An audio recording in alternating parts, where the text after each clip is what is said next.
The 2024 Royal Rumble kicked off with the Women's Royal Rumble match, and the first two competitors featured Natalia, a veteran of this industry, and the returning Naomi, which we all know what happened with Naomi and Sasha Banks when they walked out of WWE in May 2022. Spoiler alert, Sasha Banks, aka Mercedes Moon, did not show up at this event. I was really hoping she would, but now it does look like she is AEW bound. Some of the surprises in this match featured the debut, if you will, or a surprise appearance of the TNA Knockouts champion, as well as the debut of former AEW wrestler Jade Cargill. This Women's Rumble, it had its moments. It started out slow. It really picked up steam once Nia Jax and Becky Lynch entered the match, but it really came down to essentially Bayley, Tiffany Stratton from NXT, a returning Liv Morgan at number 30, and Jade Cargill, who put on an incredible performance after Nia Jax was mowing her way through the competition. Jade Cargill essentially body slammed her and picked her up and threw her over the top rope. And then WWE presented Jade Cargill as a real threat in the women's division. I also loved all the spots where Chelsea Green was just taking all the punishment from Piper Niven, who I thought they were really going to have Piper Niven and Nia Jax face off. That was not necessarily the case. Zelina Vega, in my opinion, had a really good showing. A beautiful code red with the assistance of the EST to Chelsea Green. Again, Bianca Belair and Jade Cargill had a nice face-off with the WrestleMania sign in the background. That looks like a WrestleMania match, which in my opinion will be a non-title match, and it will be the first on the main card in WrestleMania history to have a non-championship women's singles match. The only one in history was Liv Morgan versus Natalia, and that was on the kickoff show of WrestleMania 36, obviously during the COVID-19 pandemic. But Bayley entered in at number 3. Early on, the story of the match was her working together with Asuka and the Kabuki Warriors. But once they were eliminated, Bayley asked them, what was the plan? And they didn't respond. Asuka and Kyrie didn't really want to see me buddy with Bayley at all throughout the matchup. I thought Kaden Carter and Katana Chance doing a kickstand as they entered the ring. I thought they had a good showing. And I like the men's Royal Rumble, which we'll get to obviously later, that really had no surprise legend returns at all. Same thing here with the women's Rumble. Obviously with Jade Cargill debuting, as I mentioned, the return of Liv Morgan at number 30, who got a nice pop, really some nice gear. Liv seemed to be a little bit of a tweener. She seemed to have a little bit of an attitude. And so we'll see where that direction takes Liv Morgan's character. But it just shows to me the depth of the WWE roster that, we don't rely on. If you take a look at the first Women's Royal Rumble or even the second or the third, especially in the women's, even more so than the men's, there were a lot of legends that would appear in those matches because the women's roster did not have enough depth. I mean, we're talking 15 wrestlers.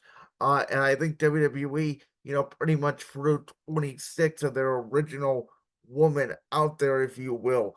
R-Truth entering the Women's Royal Rumble was a great touch. And again, I'm sorry if this sounds like I'm going out of order. I really am. I'm just shooting from the hip here. Obviously, when Valhalla came down to the ring, R-Truth also came down to the ring. He thought it was the Men's Royal Rumble, which again, I thought fits his character perfectly. I thought that was a nice touch. We had alongside Tiffany Stratton, we had Roxanne Perez coming from NXT, and those NXT girls, put on a good showing. But again, I thought it just hurt it a little bit that there were no surprises, but overall, I thought it was a good match. The ending featured Liv Morgan and Jade Cargill, Tiffany Stratton as well on the outside, with obviously Liv and Tiffany trying to take out Jade, and Jade Cargill swinging with her legs, showing her strength, which once again played off to Jade. after she, eliminated Becky Lynch and Bianca Belair. So Becky Lynch being eliminated before the final four, I thought was a little bit of a surprise. But again, you have the upstart Jade Cargill, you have the youngster Tiffany Stratton, up and coming superstar Liv Morgan, and then the veteran Bayley. I thought was a really good mix of the final four. Liv was able to hit the Oblivion on Jade Cargill to eliminate her, and then Bayley, just push Liv Morgan right out of the ring, which I thought was a savvy move by the veteran to come in at number 3 and be the Iron Woman, going 63 minutes and 3 seconds, winning the Royal Rumble match, and by far surpassing anybody in the men's Rumble. Bayley certainly deserves this, and as WWE alluded to on commentary, which featured Michael Cole, Corey Graves, and the returning Pat McAfee, who we'll get to a little bit later. Bayley has never had a one-on-one match at WrestleMania, and I believe she's finally going to get it. Though it's unfortunate for Dakota Kai, who obviously got injured and was a major part in Damage Control, to not be in there and to have the triple threat match with Io Sky, with Bayley, the original Damage Control members. But it looks like it will be Bayley versus Io Sky for the Women's Championship at WrestleMania. The second match was a little bit of a surprise to me because it was the fatal four-way for the Undisputed Championship between Roman Reigns, AJ Styles, Randy Orton, and LA Knight. Yeah. And this match started off with all three of the challengers beating down Roman Reigns, but it quickly turned into an all-out brawl. But the funny thing about it was most of the finishers in this match were it on Roman. Obviously, Randy Orton got his RKOs in on LA Knight and AJ Styles, but Roman Reigns would go for a Superman punch, and Randy Orton would hit a massive RKO. This was after LA Knight hit a BFT on Roman. This was after AJ Styles hit a Styles squash on Roman. Roman was essentially out of it, but this time neither of the challengers saved the match. It was Solo Sikoa, who of course came down and did interference. That followed by Solo hitting a Samoan spike on Randy Orton. That followed by Solo Sikoa taking out the megastar. Then Solo would go for a stink face in the corner of the barricade outside the ring on Styles, who would move, take out Solo Sikoa, and AJ Styles would hit a phenomenal forearm on Reigns. Now, with Randy Orton and LA Knight already stacked up because of Sikoa, AJ Styles would stack up Roman Reigns, but all three men would kick out of the stack, which again I thought was a nice touch.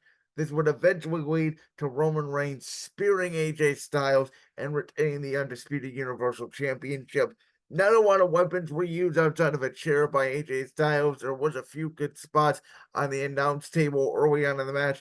LA Knight bouncing AJ Styles off the table, multiple suplexes from LA Knight to Reigns, from Randy Orton to AJ Styles. Randy Orton trying to do it to LA Knight, yeah, as well. But at the end of the day, Roman Reigns retained the Undisputed Championship. Again, it was a good match, nothing special. I'm surprised it went on second, which led us then to the Men's Royal Rumble, which we'll again talk about in a little bit, because first we have to get to the United States Championship match, which featured the Maverick Logan Paul defending the championship against Kevin Owens. I thought they would go with a lot more right hand striking than they did. At the end of the day, it was a lot of ground submissions. It was a lot of misses of frog splashes and swanton bombs. Eventually, Logan Paul would hit KO with his one lucky shot knockout punch, but it was not to be as Kevin Owens kicked out. And at that moment, I thought it was at least possible that Kevin Owens would win the United States Championship. And as customary with Logan Paul's matches now, since he became a full-on heel, his entourage came out to the ring and tried to give him brass knucks after a distraction by Austin Theory and Grayson Waller, who of course have been in a rivalry with Kevin Owens. Are sort of buddy with Logan Paul. But the referee, who was the referee in the match between Logan Paul and Rey Mysterio at Crown Jewel when Logan Paul won the United States Championship, essentially banned the entourage from ringside. But with the distraction, it allowed Grayson Waller to put the brass knucks on Logan Paul. Kevin Owens saw that. He would take the brass knucks from Logan Paul, excuse me, and he would hit Logan Paul with the brass knucks behind the referee's back, knocking out Logan Paul. And at that point, I thought Kevin Owens was going to win the United States Championship, and everybody in Tropicana Field did as well. However, when Kevin Owens went for the cover, when the referee got to about 2.5, he noticed that Kevin Owens had brass knucks on his hands and disqualified Kevin Owens, retaining the championship for Logan Paul. Now, this was certainly a unique way to do it. It's going to lead to a rematch. My suspicion will be it will be on a SmackDown or Elimination Chamber. It will not be at WrestleMania, as I think Logan Paul and the megastar LA Knight, yeah, are destined for a match at WrestleMania. Though, as I've said previously, I don't know what you do with superstars like AJ Styles, with superstars like Carmelo Hayes, with superstars like Austin Theory, with superstars like Kevin Owens. I would throw them all in a multi-man match and do it that way. I think AJ Styles and LA Knight is a prime match for Elimination Chamber as well. So there's that.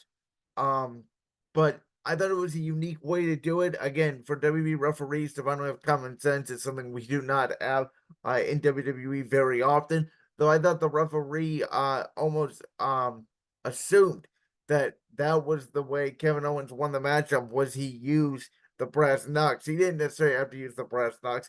He could have hit him with a non-brass knucks hand.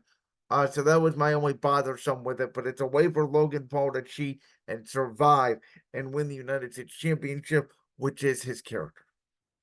And then we get to the men's Royal Rumble match where after so much hype, and after this match kicked off with Jay and Jimmy Uso, the two brothers, who obviously Jimmy Uso cost Jay Uso the Undisputed Championship in Tribal Combat at SummerSlam.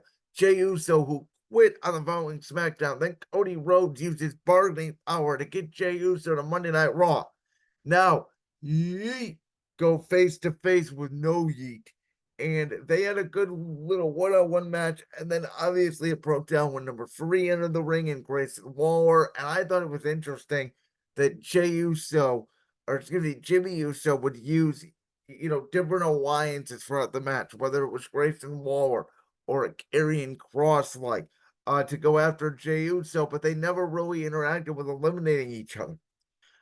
We had a moment where, Bobby Lashley and, Karrion Kross got in the ring and mixed it up. The men's Royal Rumble match was really based off storyline. Dominic Mysterio and Finn Balor were in the ring together. Damian Priest was kind of on his own. The match was a little bit slow until number 20, which was Braun Breaker from NXT. And I'd have to think that this is where the spot where Brock Lesnar was supposed to be at. Obviously, we'll get to the allegations when it comes to Brock Lesnar, but I believe that Brock Lesnar was pulled from this show, and I think Braun Breaker took his place just because of the dominating presence of Braun Breaker, spearing JD McDonough, going face to face with the ring general Gunther, who entered in a couple of spots earlier. Cody Rhodes given it number 15, but again, even at that point, it was Cody Rhodes really entering. We were waiting for some people to show up. And then, CM Punk came in at number 27. And obviously, January 27, 2014, I was there at Monday Night Raw in Cleveland, Ohio, the night that Punk walked out of WWE. That was a sentimental spot for him. I like that. Damian Priest comes in at number 28. Drew McIntyre comes in at number 29, which led us to one more spot at number 30. Now, there was no return of Rey Mysterio in this match, which I was a little bit surprised about. Again, number 30, I thought it could have been The Rock, though I thought it was unlikely. Though when Punk came out at number 27, I thought we were going to have a big name come out at number 30, maybe an MJF for all we know. But it ended up being Sami Zayn. It was obviously rumored to be in this Rumble, but he did not eliminate Drew McIntyre, which I was a little bit disappointed in. Though I did love the final four. It was Gunther, Drew McIntyre, CM Punk, and of course the American Nightmare, Cody Rhodes.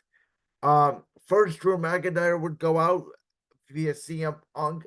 Obviously, McIntyre, who was obsessed with Punk, and McIntyre had a good little showing there, chopping the hell out of CM Punk and claymoring everybody in sight. Obviously, McIntyre has history with Punk, Gunther, and Cody.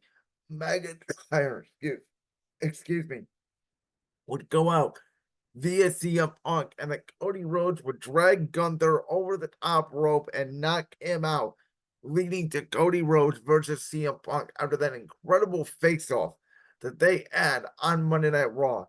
That was the final two. The two biggest stars, obviously, in AEW with CM Punk coming in 2021, Cody Rhodes being the EVP since its inception. WWE kept alluding to the fact that obviously a couple months earlier we would have never expected this, but here we are, and they pretty much had a one-on-one match in the middle of the ring. It looked like to me that CM Punk was hurt a little bit. He was moving a little bit slow, but when Punk kept pointing at the WrestleMania sign, and when he said, "I'm not losing to Dusty's kid," or "I didn't come back for 10 years to lose to Dusty's kid," I knew it was the inevitable. Pug went for the go to sleep. Cody Rhodes counters, throws him over the top rope, and the American Nightmare versus Roman Reigns, number 2, is happening at WrestleMania 40. Before we get to that, I just want to address a couple quick things. Almost made a good return in this match. Andrade came back at number 4. Now that has been Emily rumored for a long time. Santos Escobar and Carlito early on got into it with the LWO. So again, this Royal Rumble was a lot more storyline driven than just random entrants coming into the match. And one thing we've seen in the Triple H era, this is the second Royal Rumble that Triple H has booked. He really likes a number 1 like Jey Uso or a number 3 like Bayley to go very long distances in the Royal Rumble. Oftentimes we will see a superstar that has entered early either win the match or be down to the final couple. We saw that again with the women's and the men's Royal Rumble match last night. We've seen, more storyline driven, more purposely, I guess, entered in superstars. So in the nice spots last night, again, was a good appearance from NXT from not only Braun Breaker, but Carmelo Hayes. R-Truth entering the Royal Rumble when Dominic Mysterio was in there and thinking it was a tag team match was hilarious. Again, it just fits R-Truth's character. If you don't enjoy R-Truth, I don't know what to tell you. He got one of the biggest pops last night at Tropicana Field. The Judgment Day storyline is really turning into the sequel, if you will, the spinoff to the Bloodline story. But in the end as well, Amos, as I mentioned, made his return. Pat McAfee was an enter in the Royal Rumble and basically saw Amos and jumped right out of the ring after a couple attempts. I don't know if Pat McAfee has been in shape to wrestle. He's obviously so busy with ESPN and Game Day and everything he does with his show. Maybe he doesn't want to be that involved with WWE since the Vince McMahon allegations came out. Again, I have no idea the circumstances there, but it was kind of wasted entrant. I'm not gonna lie. But the bottom line is, not only is Bayley going to WrestleMania, Cody Rhodes is challenging the head of the table. Now, I have made the argument for months leading up to WrestleMania 39. Cody Rhodes should not defeat Roman Reigns. I did not believe it was Cody Rhodes' time. I believe there's still meat on the bone there for Roman Reigns' championship reign. And I still believe there is meat on the bone. And I don't think that Cody Rhodes should be the one to finish the story just yet. I've been saying it that I believe that Roman Reigns versus The Rock was the match to make in Philadelphia, Pennsylvania, WrestleMania 40. This is the biggest WrestleMania of all time. You need the biggest matches of all time, and there's no bigger dream match than Roman Reigns versus The Rock. It's a match we've never seen before, as opposed to we have seen Reigns versus Rhodes. Now, I do think the direction that WWE is going to go in will be that The Rock will come down at WrestleMania 40 Night 2, and he will rock bottom Roman Reigns. He will allow Cody Rhodes to defeat Roman Reigns to finish his story to win the Undisputed Championship. Now, the interesting part about this will be, will Damian Priest finally cash in his Money in the Bank at WrestleMania? Will it be on, Cody Rhodes? Will it be on Roman Reigns? Will it, that could be the scenario too. Reigns beats Rhodes. The Rock comes down, he takes out Roman Reigns, then Damian Priest cashes in, though we doubt it. Will he cash in on Seth Rollins? Will he cash in on CM Punk? We've seen a lot of times in WWE when you won the Money in the Bank, and Seth Rollins and CM Punk have both been, you were oftentimes cashed in on. Now, Brock Lesnar cashed in on Seth Rollins in 2019. Will Damian Priest do the thing that Seth Rollins did almost 9 years earlier, WrestleMania 31, and cash in at WrestleMania? I do suspect that CM Punk will win the number one contenders elimination chamber for the World Championship in Australia, and he will challenge Seth Rollins in that way at WrestleMania 40. As for Cody and Roman, again, I do think at this point Cody Rhodes is going to finish his story. It's what everybody in the WWE universe wants, seemingly everybody in the WWE universe, but myself, as I do not know where you go once Cody Rhodes finishes the story. As I've said multiple times before, the money is in the chase, and I just do not know how Cody Rhodes will be as champion. You got to make sure you have challengers lined up for him. You know, the one off the top of my head is obviously Gunther. Um, we've seen them, battle it out now in multiple Royal Rumbles to see them have a great feud, which could culminate in a World Championship match at SummerSlam. We know that WWE is going to France. Maybe you bring up a Braun Breaker, a new kid right out of the block, be Cody Rhodes' challenger at that event. Maybe WrestleMania 41 then is Cody Rhodes versus mentor Randy Orton. That's a storyline you could do. There are options, and obviously Drew McIntyre is another option out there, but I just don't know. I think, there are still meat on the bones there. Roman Reigns, Solo Sikoa, Roman Reigns, LA Knight, still one-on-one. Roman Reigns and Randy Orton, which there's a report out there that WWE officials feel like that Roman Reigns and Randy Orton is still a money match down the line, which makes me think Roman Reigns may retain the Undisputed Championship again. WWE likes a happy ending to most of their decade. They're celebrating WrestleManias. WrestleMania 30 was the Yes-O-Mania, which we'll never forget. Obviously, WrestleMania 20 they want to put out of their minds because of the Chris Benoit situation. What will WrestleMania 40 be? Will it be the new dawning of the newest, megastar in WWE, the American Nightmare Cody Rhodes, or will the Tribal Chief remain champion? We will find out over the next couple months, but I thoroughly enjoyed this show for a 4-match show, still at 4 hours. The amount of time they put in on both these Royal Rumble matches, it wasn't just, guys got eliminated. We were down to the final 2, and boom, they were thrown out. As I mentioned, CM Punk and Cody Rhodes practically had a one-on-one match in the middle of the Royal Rumble, and the Women's Royal Rumble was a little bit less, but it was still, a very good matchup that led to a lot of drama. The Undisputed Championship match I thought was very good, and I thought the United States Championship was also very good. It may not have went up to my expectations of potentially an all-time pay-per-view, and obviously the ending of the Sami Zayn Bloodline story last year, I believe, trumps it. But still very good, as we are now 67 days away, and we are on the road to WrestleMania. Like that clip from the Brand's World podcast? If so, make sure you go down there and hit that subscribe button. While you're down there hitting the subscribe button, make sure to also hit the notification bell so you never miss another upload. And make sure you check out all the other clips from the Brand's World podcast right here on YouTube.